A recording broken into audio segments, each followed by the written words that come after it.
wasn't for the Most High who was on my side, man, ain't no telling where I'd be. Can't nobody tell me nothing different. The Father's been good to me, so good to me. Yeah, wave your hands if you feel me. I'm a witness. Yahweh's been good to me, so good to me.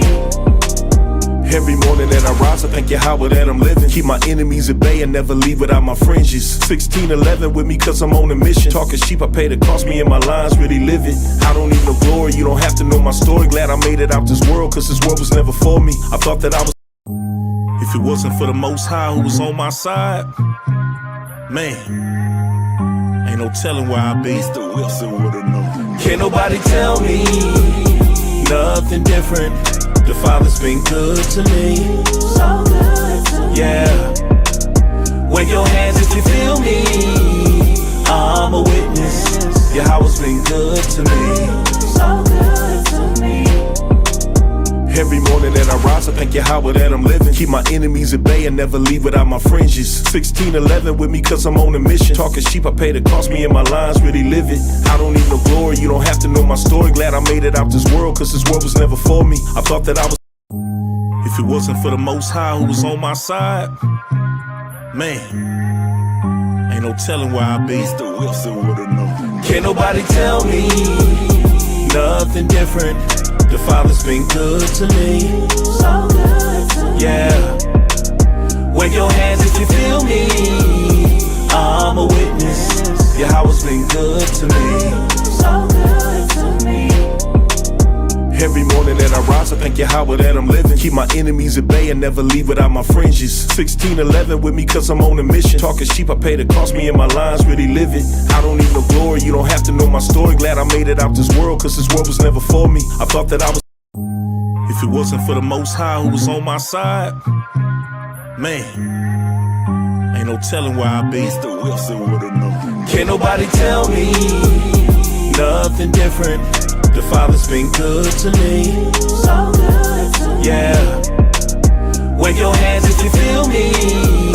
I'm a witness. Yahweh's been good to me, so good to me. Every morning that I rise, I thank Yahweh that I'm living. Keep my enemies at bay and never leave without my fringes. 1611 with me cause I'm on a mission. Talking sheep, I pay the cost, me and my lines really live it. I don't need no glory, you don't have to know my story. Glad I made it out this world cause this world was never for me. I thought that I was. If it wasn't for the Most High who was on my side, man, ain't no telling where I'd be. Can't nobody tell me nothing different.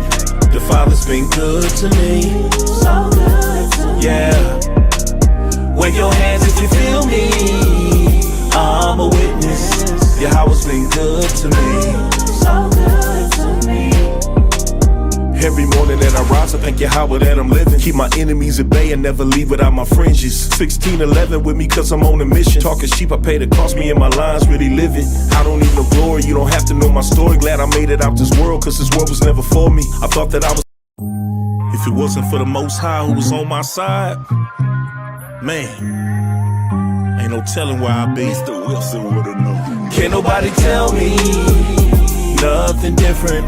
The Father's been good to me, so good to me. Yeah, wave your hands if you feel me. I'm a witness. Yahweh's been good to me, so good to me. Every morning that I rise, I thank Yahweh that I'm living. Keep my enemies at bay and never leave without my fringes. 1611 with me cause I'm on a mission. Talking sheep, I pay the cost, me and my lines really live it. I don't need no glory, you don't have to know my story. Glad I made it out this world cause this world was never for me. I thought that I was. If it wasn't for the Most High who was on my side, man, ain't no telling where I'd be. Can't nobody tell me nothing different. The Father's been good to me, so good to me. Yeah, wave your hands if you feel me.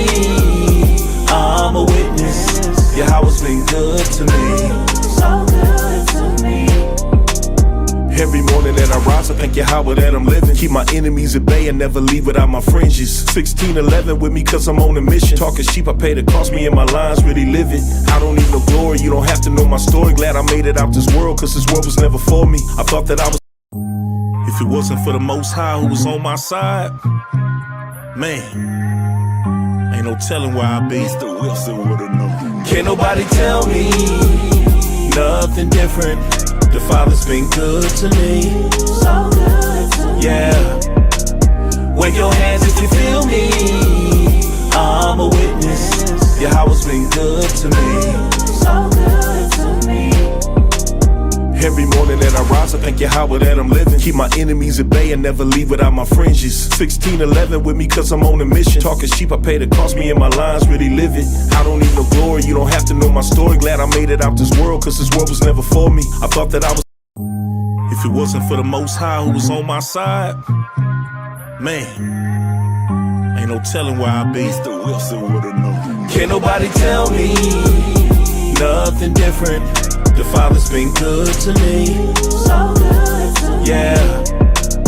Wave your hands if you feel me. I'm a witness. Yahweh's been good to me. So good to me. Every morning that I rise, I thank Yahweh that I'm living. Keep my enemies at bay and never leave without my fringes. 1611 with me cause I'm on a mission. Talking sheep, I pay the cost, me and my lines really live it. I don't need no glory, you don't have to know my story. Glad I made it out this world cause this world was never for me. I thought that I was. If it wasn't for the Most High who was on my side, man, ain't no telling where I'd be. Mr. Wilson would've known. Can't nobody tell me nothing different. The Father's been good to me. So good to me. Yeah. Wave your hands if you feel me. I'm a witness. Yahweh's been good to me. So good to me. Every morning that I rise, I thank Yahweh that I'm living. Keep my enemies at bay and never leave without my fringes. 1611 with me cause I'm on a mission. Talking sheep, I pay the cost, me and my lines really live it. I don't need no glory, you don't have to know my story. Glad I made it out this world cause this world was never for me. I thought that I was. If it wasn't for the Most High who was on my side, man, ain't no telling where I'd be. Mr. Wilson would've known. Can't nobody tell me nothing different. The Father's been good to me. So good to me. Yeah. Wave your hands if you feel me. I'm a witness. Yahweh's been good to me. So good to me. Every morning that I rise, I thank Yahweh that I'm living. Keep my enemies at bay and never leave without my fringes. 1611 with me cause I'm on a mission. Talking sheep, I pay the cost, me and my lines really live it. I don't need no glory, you don't have to know my story. Glad I made it out this world cause this world was never for me. I thought that I was. If it wasn't for the Most High who was on my side, man, ain't no telling where I'd be. Mr. Wilson would've known. Can't nobody tell me nothing different. We're about to get started with the stream.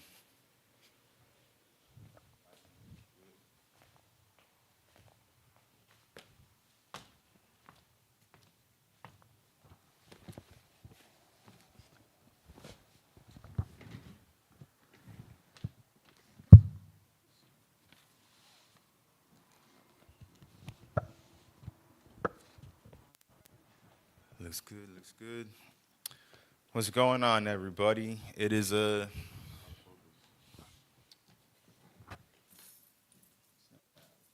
we about to get started with another lesson that should be streamed for your Wednesday evening or whenever it's convenient for you to watch. Tonight's lesson is called a deep dive, and maybe not so deep, into Hellenization. Hellenization. I want to preface this starting first by saying that Hellenization is very particular.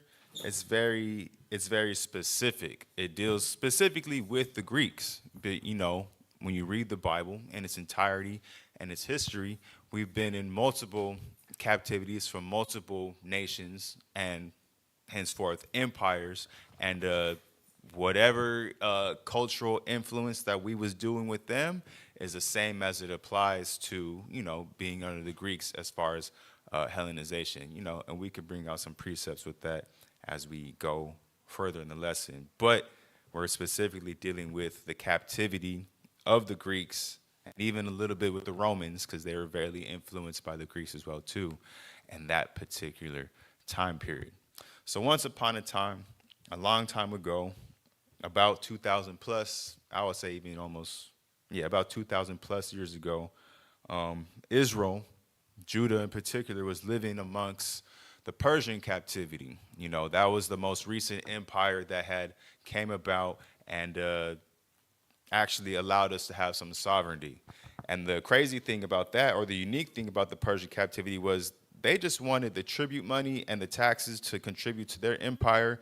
They were fine with us worshiping our God. As a matter of fact, our God instructed the king of Persia at that time to rebuild the temple and for us to do what we got to do. So this is the major difference between the new transition of empire that we would be going into, which would be the Greeks, and therefore the Hellenization.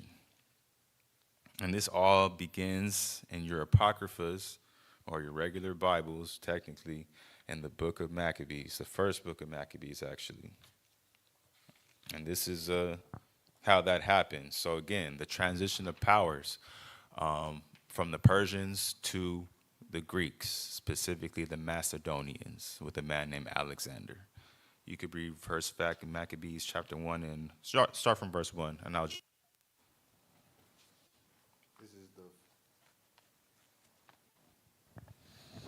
This is the first book of the Maccabees, chapter 1 and verse 1. And it happened after that Alexander, son of Philip, the Macedonian, who came out of the land of Chedum, and smitten Darius, king of the Persians and Medes, that he reigned in his stead, the first over Greece, and made many wars, and won many strongholds, and slew the kings of the earth, and went through to the ends of the earth, and took spoils of many nations, insomuch that the earth was quiet before him, whereupon he was exalted, and his heart was lifted up. So that's how anybody is going to go about, as far as modern history, ancient history that's already passed, to go about and establish an empire in the world. They just go and take it, not necessarily with God's command, but God is always still in control of it. Yahweh, I'm speaking of, and, that's just how the transition of power, you could read it in the book of Daniel, with the four different beasts that was prophesied to happen, the Most High seen it coming. And so this is now how we find ourselves under the authority of the Greeks. So sometime after Alexander the Great, some descendancies and some division of empire, we have a particular man named Antiochus that forcibly forced the culture upon all peoples and all territories that it took over, and that includes Israel. And this is how Israel actually had reacted to that. You can go jump down to verse 10. And there came out of them a wicked root, Antiochus, surnamed Epiphanes, son of Antiochus the king, who had been in hostage at Rome, and he reigned in the 137th year of the kingdom of the Greeks. In those days went there out of Israel wicked men, who persuaded many, saying, Let us go and make a covenant with the heathen that are round about us. For since we departed from them, we have had much sorrow.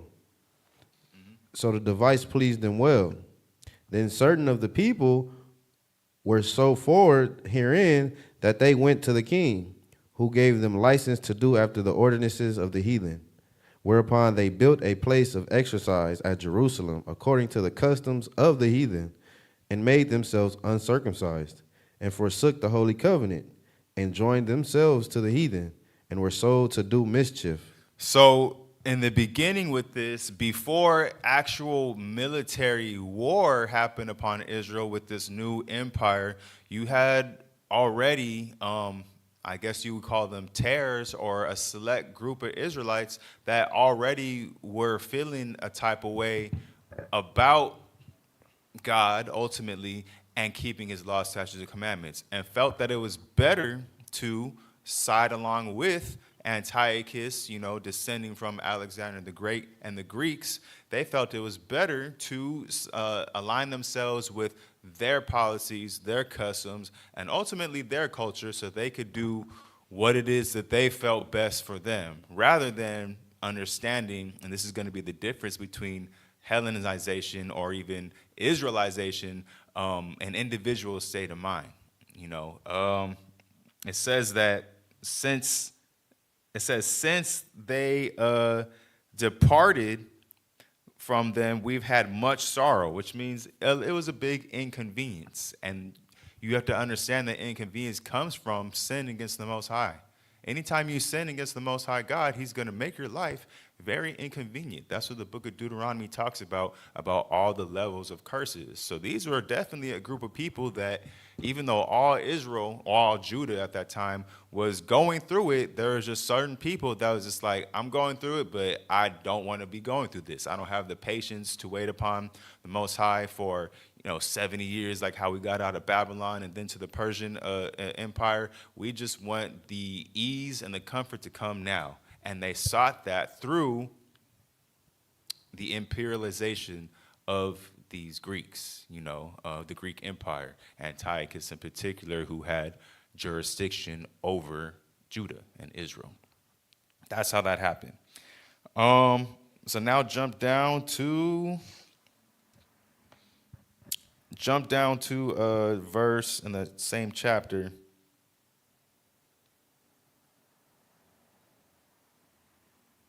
29. And after 2 years fully expired, the king sent his chief collector of tribute unto the cities of Judah, who came unto Jerusalem with a great multitude. So understand how this is actually a war tactic, a very deceitful and unrighteous war tactic. But hey, war is war, right? Yes and no. You already had basically agents in place within our land in Judah of our people that wanted this. So now you have the coming of Antiochus and his Greek army into Israel, essentially coming in peace, but still in deceitful peace to deceive the people and put their culture and customs. But this is how he decides to handle the unsuspecting and the one to still be righteous with our God of our people. This is how he handles that situation. And this is how Hellenism, period, as well as every other empire after this, from Rome to the Arabs and even America itself, Christendom, actually, this is how they operated with that Greek mind state since then. Read on. Verse 30, and spake peaceable words unto them, but all was deceit. For when they had given him credence, he felt sudden. Oh my God. He died. Verse 30, back from the top. And spake peaceable words unto them, but all was deceit. For when they had given him credence, he fell suddenly upon the city, and smote it very sore, and destroyed much people of Israel. And when he had taken the spoils of the city, he set it on fire, and pulled down the houses and walls thereof on every side. But the women and children took they captive, and possessed the cattle. Then builded they the city of David with a great and strong wall, and with mighty towers, and made it a stronghold for them. And they put therein a sinful nation, wicked men, and fortified themselves therein. So a couple points to be met about right there. First of all, before this verse, like around 11 through 15, you see that part of Hellenization was reconstruction, construction of new buildings. One building in particular was the gymnasium, and that, as a custom and a culture, went against the rules of Israel, for one, because it endorsed a couple things. It endorsed their ways of teaching, like that's where they actually, that's basically their public school.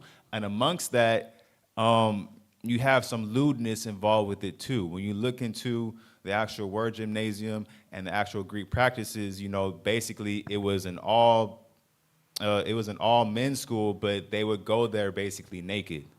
Physical education, wrestling and such and all that. And there's nothing wrong with wrestling, but the problem comes in when you guys are doing all these things naked, and now you're basically influencing, the flawed nature of people to where you're endorsing acts of lewdness like homosexuality and such like that. So that was part of their culture, and that's what they built, in Jerusalem, within Judah, as well as all the other things that they were building as well, too, the high walled cities. And then even what it says in verse 34, they put there for a sinful nation, wicked men, and fortified themselves therein. So they just exported people from all over. And this is the same thing that you see. I'm going to keep bringing these things relevant because we still live in Hellenization in America to this day. America is literally just the rebirth of Rome, and Rome is basically the Greco-Roman Empire. So it's not too far off.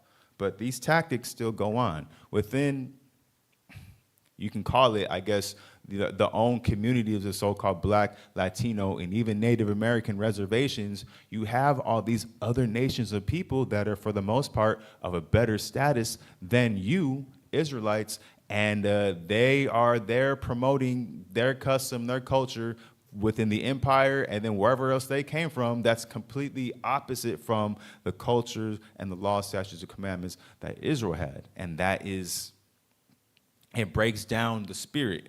For sure, it breaks down the spirit, and eventually it breaks down the soul, and now the body and a new spirit is now captive within our own communities, and then we act in wild and out according to the Most High. So that's part of, again, their Hellenization tactics. It's more than just a mind state, which is the biggest part, but it's actually like a structural design as well, too. You're influencing the physical world, too. That's how one aspect of how this Hellenization went down as it began. You can read on.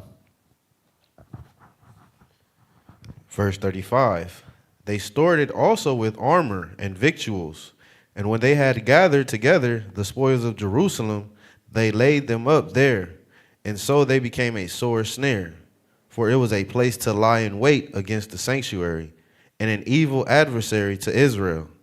Thus they shed innocent blood on every side of the sanctuary, and defiled it, insomuch that the inhabitants of Jerusalem fled because of them. Whereupon the city was made an habitation of strangers, and became strange to those who were born in her, and her own children left her. So violence, probably the closest thing that we can relate to of recent date of how this happened is the same thing what happened with when the white people, the white man, came over to West Africa, as well as the Native Americans, and put us in chattel slavery. And you had that first, basically, 100 years of where it was just like we were literally chattel. We were literally animals to them. They beat us. They did things. They did buck breaking. They did a whole bunch of things to destroy our spirits and our minds so that generational trauma will be passed down, from whatever fathers that were survived and the mothers that witnessed or survived as well too. And now the kids are, and taking all of that spirit of fear and such like that and growing up with that. And now you're making a new molded generation of slaves, essentially. That's what's happening right here in the first wave of Hellenization. And I just had to bring that out so you guys can understand the relation between the two. It's been a tactic that's been used against us in particular, but other nations as well too. But this is about us right now. You could jump down to verse 40. As had been her glory, so was her dishonor increased, and her excellency was turned into mourning. Moreover, King Antiochus wrote to his whole kingdom that all should be one people, and everyone should leave his laws. So all the heathen agreed to the commandment of the king. So you got, two aspects of this. You have the traumatizing violence that was induced upon you, and then you have the head coming as like, okay, we just did the whole bad cop scenario. Now we're giving you the good cop scenario. Everybody should just, peaceably leave their own customs and laws, even though we initially force you to do those things. And just we should all become, one. We should all become one human race. And this is a big thing about Hellenization, is an aspect and focus on humanism rather than where we as a people were taught. We were focused about God, worshiping the Most High God. But the Greek customs and the Greek ways was about focusing on the subjectiveness of human nature. And that's part of becoming the whole, we're all one. And the humanism is a real doctrine or real philosophy that you can look up today. And you can see the facets of it and how it relates to the roots of Greek culture or Greek thought. You can read on. Verse 43. Yea, many also of the Israelites consented to his religion, and sanctified unto idols, and sacrificed unto idols, and profaned the Sabbath.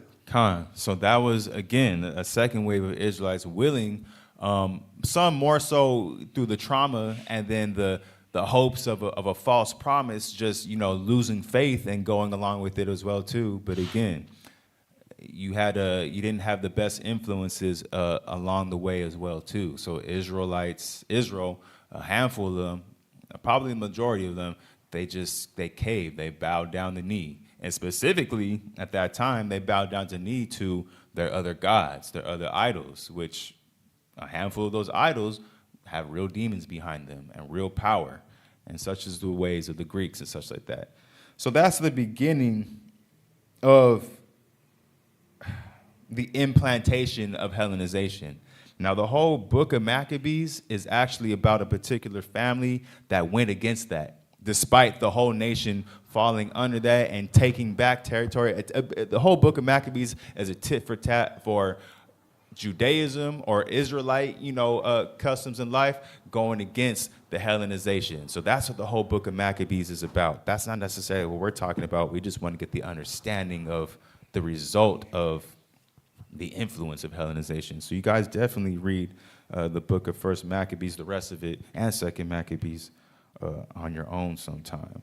So now we're going into in the time of Christ, essentially, and even before that, because after Judas Maccabeus and his wars that he made against the Greeks, after a certain descendancy came upon him, they still fell into basically Hellenization and then Greco-Romanization, after John Hyrcanus, and that's another history you guys can look into the archives of what True Nation History has done that you can read about as well, too. But after John Hyrcanus, which was about 4 or 5 leaders in Israel down after Judas Maccabeus, that's when things start to crumble and fall apart more. The same way that you see the Israelites that consented into the religion of the Greeks, you have the same thing going on in the time of John Hyrcanus all the way down to Antigonus, up until Herod becomes king over all Israel. You have Israelites that are now hand in hand with, and these are leaders, Israelite leaders. The New Testament actually calls them the Pharisees, the Sadducees, and some of them Essenes, zealots and whatnot.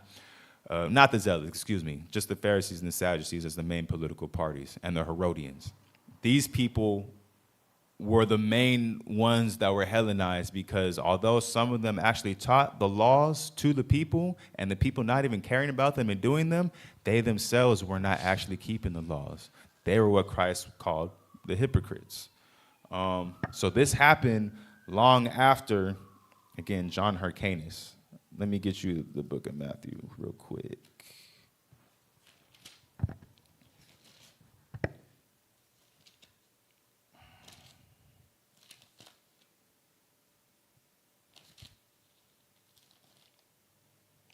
I'm going to find...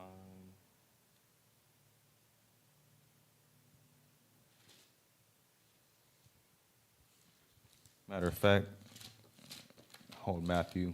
I'm going to go to the book of Luke because I know that John the Baptist shared the same sentiment against the Hellenized Jews that Christ shared.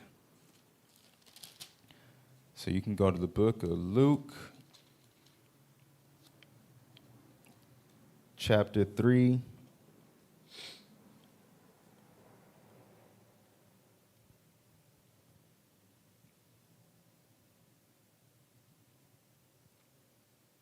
Luke chapter 3, and I want to say, give me a sec.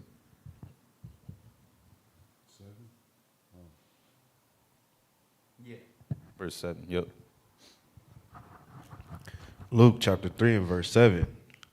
Then said he to the multitude that came forth to be baptized of him, O generation of vipers, who hath warned you to flee from the wrath to come? Bring forth thereof fruits worthy of repentance, and begin not to say within yourself, We have Abraham to our father. For I say unto you, that God is able of these stones to raise up children unto Abraham. So this is again John the Baptist talking to the Pharisees and anyone else willing to repent as well too, as far as the people, because he was speaking to soldiers, people that had status. He was speaking to the publicans, people basically within Judea that had status that weren't particularly Israelites. But think about it like this. As far as the phrases that we have today, you have lower class, blacks, Latinos, and Native Americans. You got middle class blacks, Latinos, and Native Americans. Again, like the soldiers and the publicans. And then you have that select small few of the upper class of blacks, Latinos, Native Americans that were at the time called like the Pharisees and the Sadducees. One thing that you got to understand about Hellenization that we still have today is the Sanhedrin, like the Pharisees and the Sadducees, they were actually part of what you would call a boule. And the boule was essentially the people, the movers and the shakers within your nationality that moved and shaped the rest of your people. You have that today with so-called Greek letter societies called, Alpha, Phi, Theta. They call them the Black Boule. And that, again, comes from leaders within the Black, Latino, Native American community, the Israelites that have basically made a covenant with Greek ideas and Greek customs and ultimately Greek gods. That's what that basically boils down to. And that's what members of the Black Boule are today. And that's everyone from Jada Pinkett Smith, Cedric the Entertainer, Martin Luther King, and even as older as W.E.B. Du Bois. All these people were Hellenized in that they worship the other gods of the Greeks. And again, they basically set the stage for, as far as the TV interpretation of this is what black culture is going to be like, even though it was hand in hand with the Greek culture. And that's exactly what you have John the Baptist speaking against in this instance. He's like, you vipers, don't think that just because you're black or because you're Native American or Latino, because you're the seed of Abraham, that you're good. You need to bring forth fruits of repentance. You need to actually show your connection back with the Most High God, and the only way to do that is through his laws, statutes, and commandments. And then eventually Christ will come, and you need to hold on to that. That's what John was preaching to the people, even though you had the very same people that eventually ended up allowing John to die and even killing Christ himself, because they enjoyed the Hellenized state of mind. So, that's the gist with that. But now we got to get into some words, when you read these scriptures, you can have an understanding, because again, Hellenization and the whole salvation concept that Christ came for was, again, only for Israel. And you have a lot of false doctrine out here that would like to teach you otherwise. So we're going to break down some words real quick for you guys really quickly. Let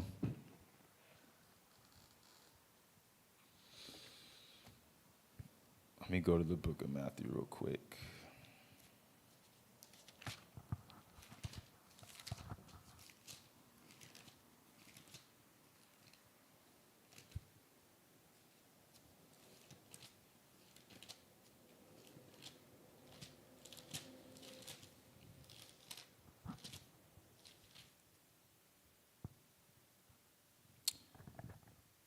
Go to Matthew chapter 15. But hold on. Let me find the one in the other gospel, because that word that I need is in the other gospel.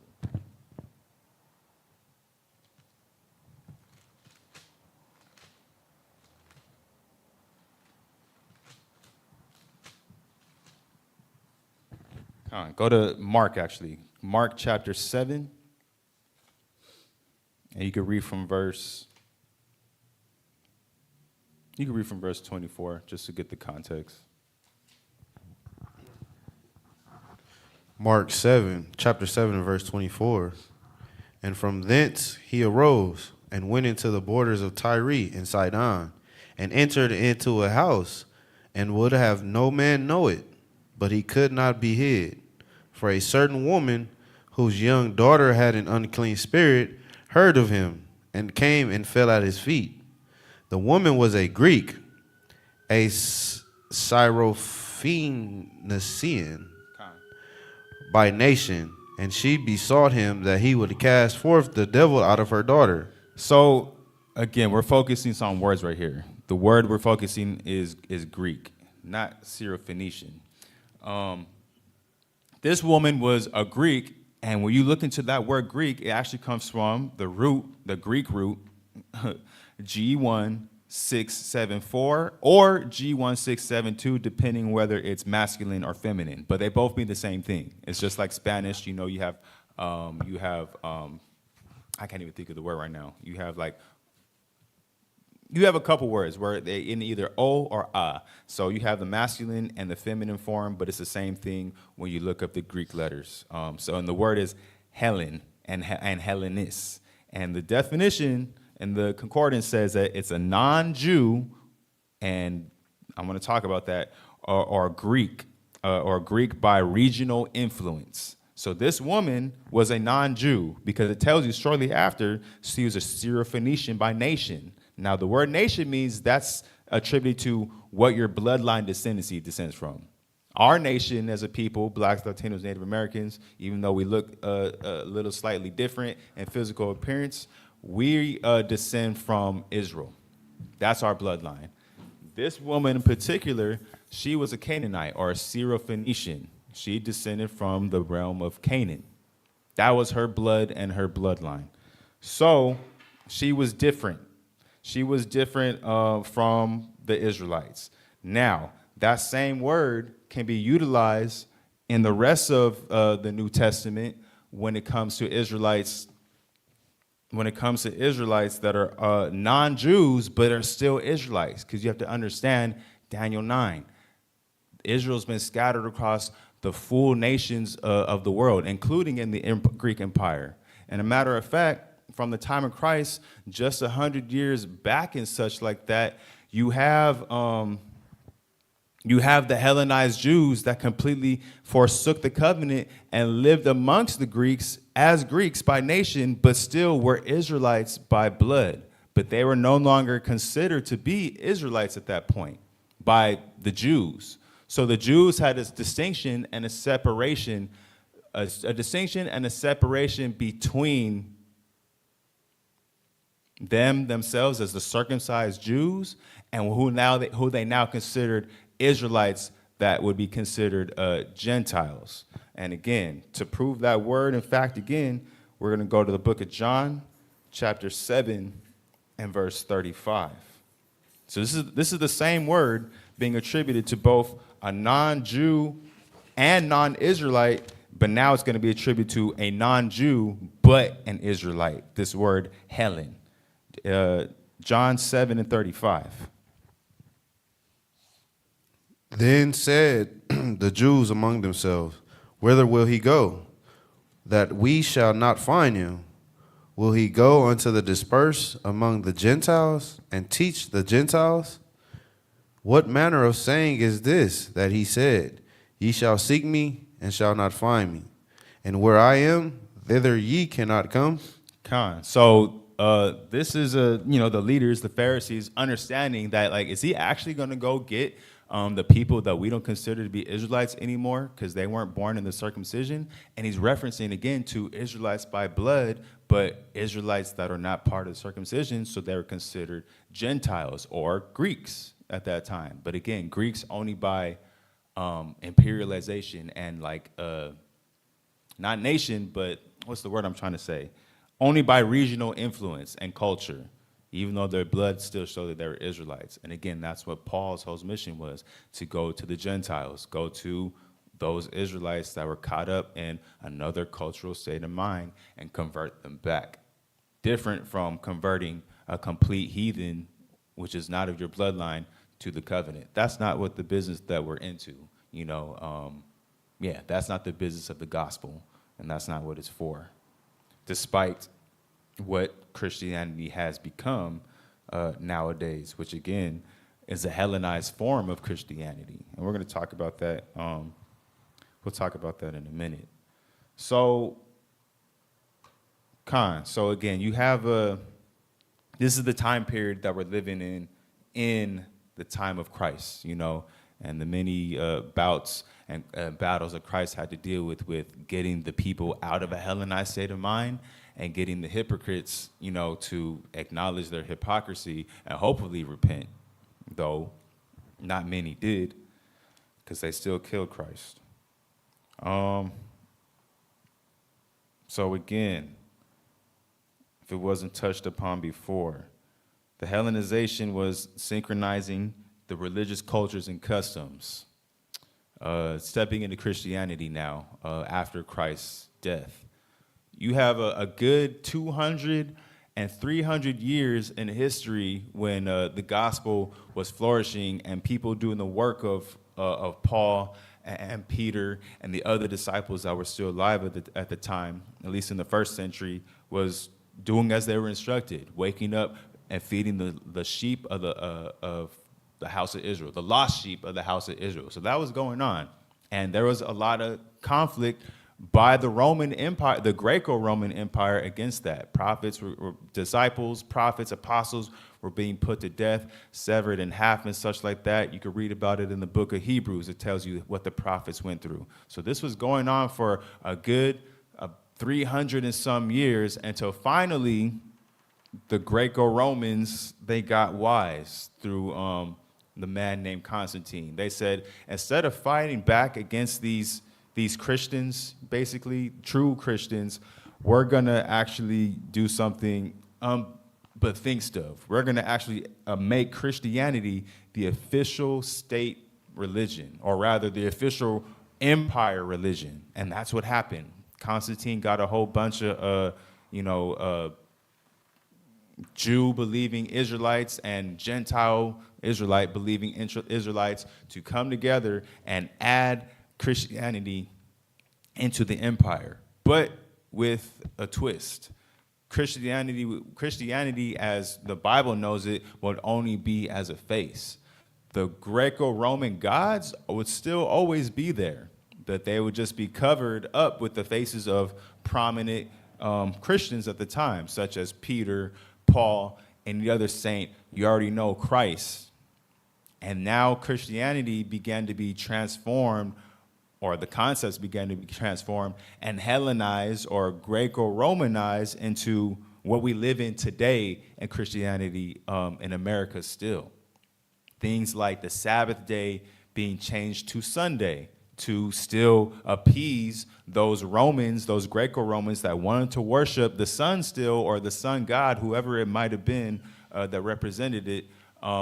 That was still going on. So the Sabbath was no longer on the seventh day. It's now on the first day of the week, Sunday worship.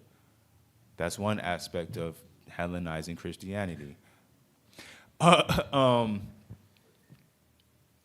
one, the laws being this is a long run coming. The laws being basically done away with. That's a Hellenization of Christianity as we know it today as well too. Just a whole bunch of changes, but still calling upon the prominent names that we see in this Bible, but without the actual deeds of the scriptures being used with them. It was synchronized with Roman paganism.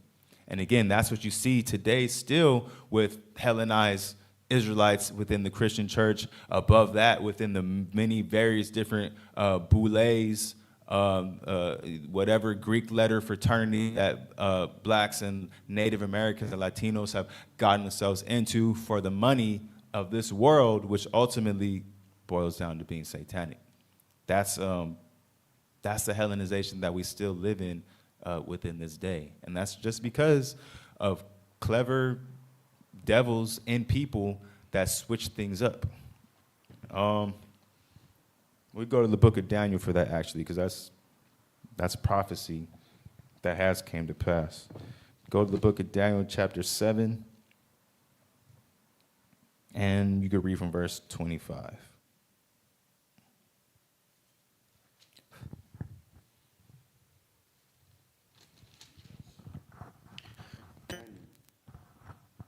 Daniel chapter 7, 25.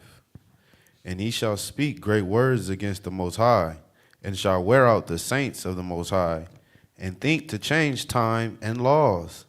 And they shall be given into his hand until a time and times, and the dividing of time. But the judgment shall sit, and they shall take away his dominion, to consume and to destroy it until the end.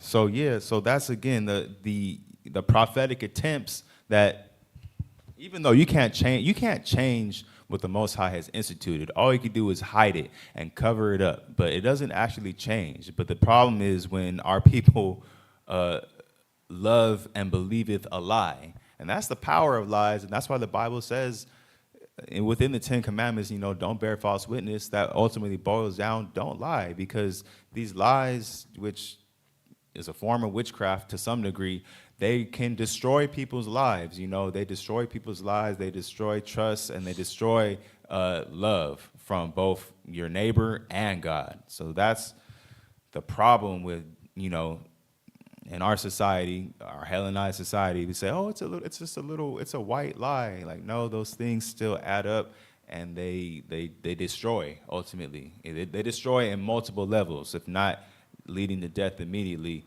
It leads to separation and all those things. So that's why we don't, they call Satan the father of lies, correct? They do, and that's in the scriptures.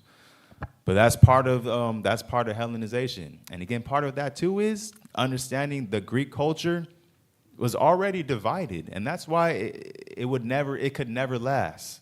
The scriptures say that if Satan be against Satan, his house can't stand, and that's true. In Greek culture, they worship multiple gods that are constantly at odds and at war with each other. So when you have different days of the week dedicated, and this is what they was doing, when you have different days of the week dedicated to different gods, Sunday, Monday, Moon Day, Tuesday, whatever Greek god was associated in, and they became the English Norse, you have more than a double-mindedness. You basically have seven-mindedness. You have your allegiance to this God this day, and your allegiance to this God this day, and then you're praying to your household God to protect you from whatever evils that are coming upon you. From there, you just have a scatterbrained, schizophrenic state of mind. And when you have a scatterbrained, schizophrenic state of mind, you're liable to let and believe anything to come into you. And that's the problem that the Most High, along with his jealousy, for one, but that's the problem that the Most High sees for our people when we have all these other gods that we, put before ourselves and before the Most High. There's no community and there's no unity. So you have intertribal warfare. You see that with the Arabs. The Arabs have the same customs, the same things. It's the same gods, just repainted, or the same gods with a little g, same powers that they believe in, but just dolled up in the culture for another way. And that's why you see in every other culture outside of the world, and even Israel included, but in righteousness, no, they have intertribal warfare. They have no sense of allegiance and loyalty to who they ultimately come from and their ascendancy. And that's why you have treachery, civil war, and such like that. That's within every nation. But that's not supposed to be within Israel, because we have one covenant, one constitution under the Most High God, Yahweh, to keep. Ecclesiastes 12 and 13. This is our constitution. This is the book of Ecclesiastes, chapter 12 and verse 13. Let us hear the conclusion of the whole matter. Fear Yahweh and keep his commandments, for this is the whole duty of man. And that's literally what is supposed to keep us unified. Now, obviously, when you see today in the Hellenized, Black, Latino, Native American, and even Israelite understood state of mind, that unity is not there because we're still hopefully working off that Hellenization, although some people are comfortable where we're at. That's why we have problems with when is our actual calendar.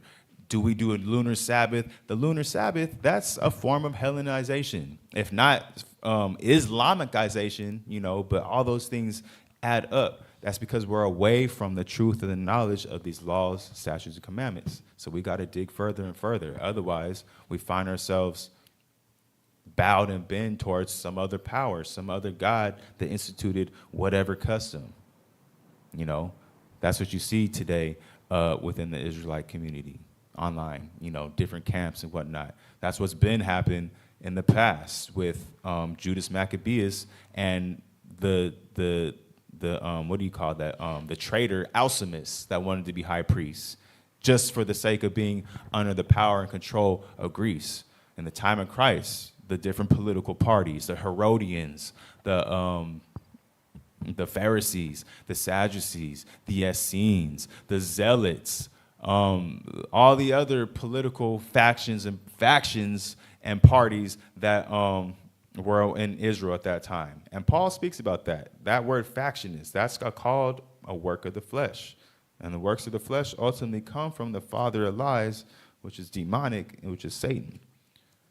You can go to the book of, how do we say this? Go to the book of Ephesians.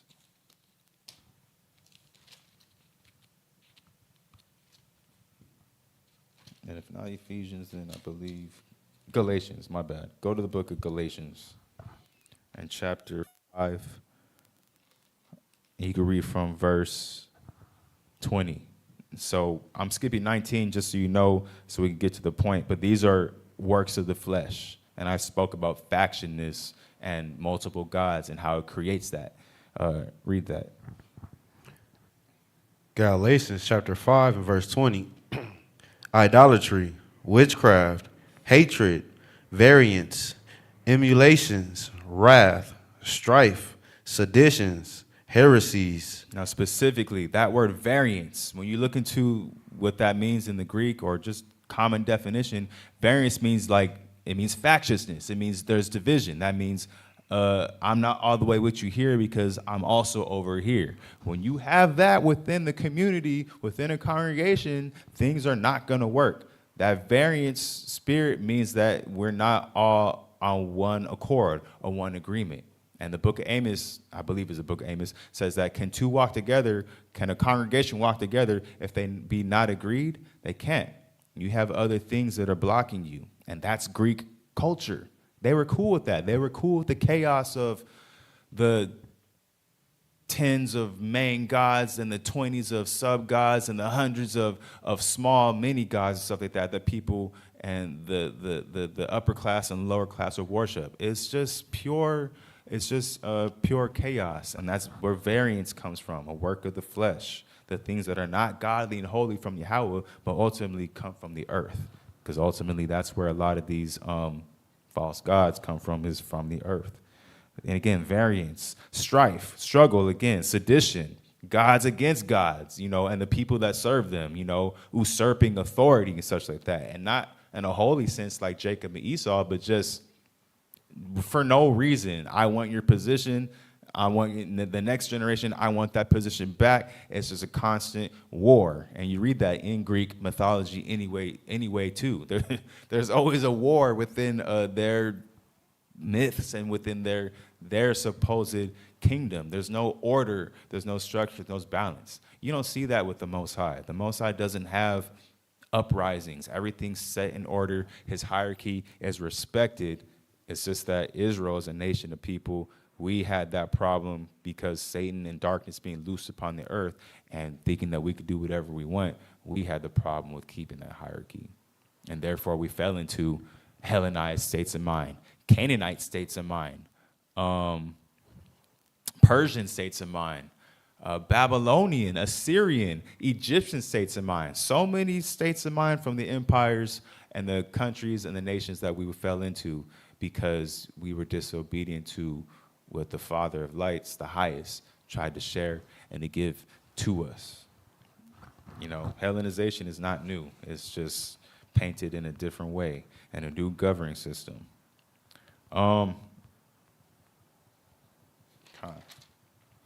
So again, I'll leave the last point that I mentioned earlier that I just want to give into, touch into you guys again, is, again, human relativism versus Yahweh's objective order. That's a main difference between Hellenization and getting it lined up with the Most High God. You see that within the Renaissance, you know, sometime later in the 14th century, the Enlightenment period. All those ideas and those things took us away from the wisdom of God. And then we were just left with the wisdom of the world. The wisdom of the world is founded upon human relativism. And a lot of that is treacherous. Go to the book of, I believe, 2 Corinthians. So just the way that there's a Hellenized state of mind and Yahweh's state of mind, the scriptures talk about that, about there being two forms of wisdom in this world. And you got to be careful about what you're using and how you're using it, because you could fall into a trap and thinking that you being godly and using godly wisdom, and all the way, the whole time, it's earthly and sensual, as the Bible says, and not true. Cunning, but not true. Let me get that real quick.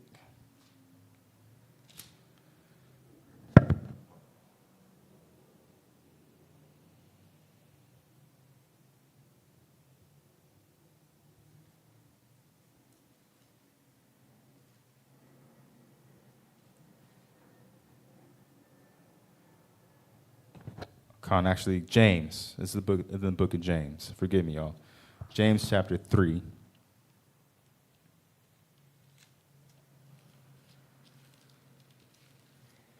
James chapter 3.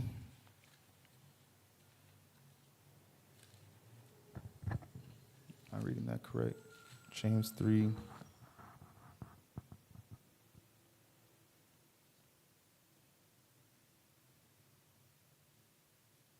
Oh, yeah, James chapter 3, and read from verse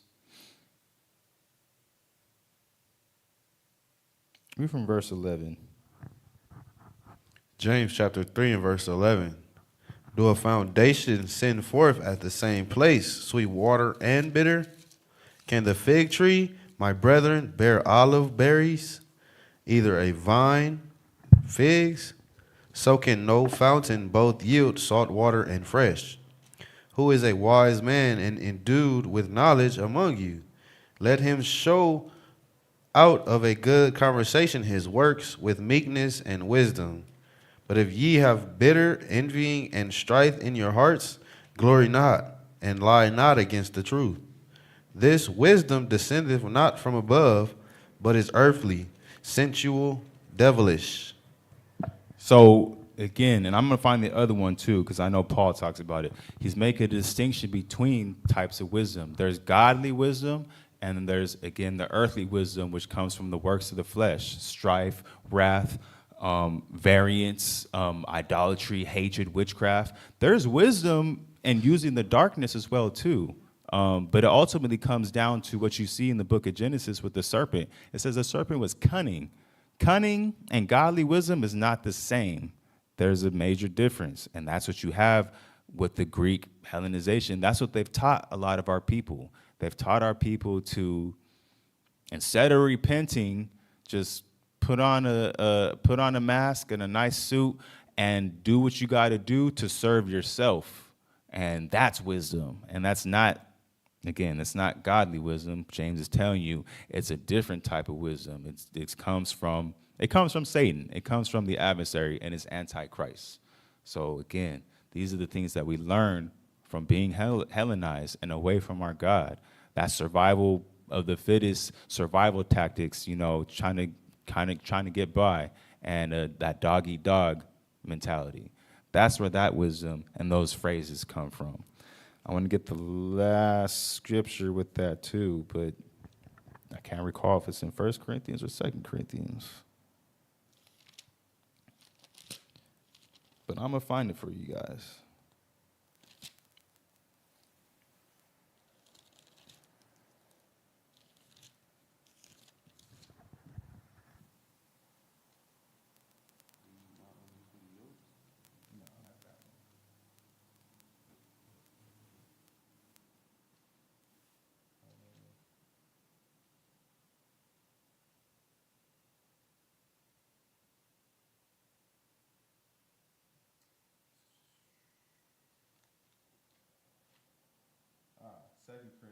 Second Corinthians.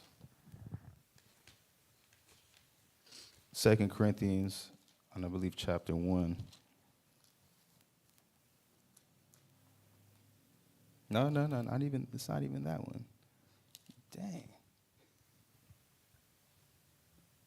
Give me a second, because I know this is in here too.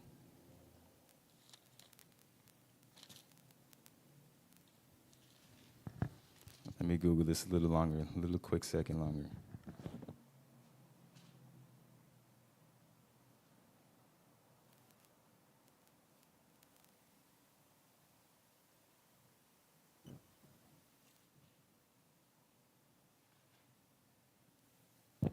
First Corinthians chapter 3.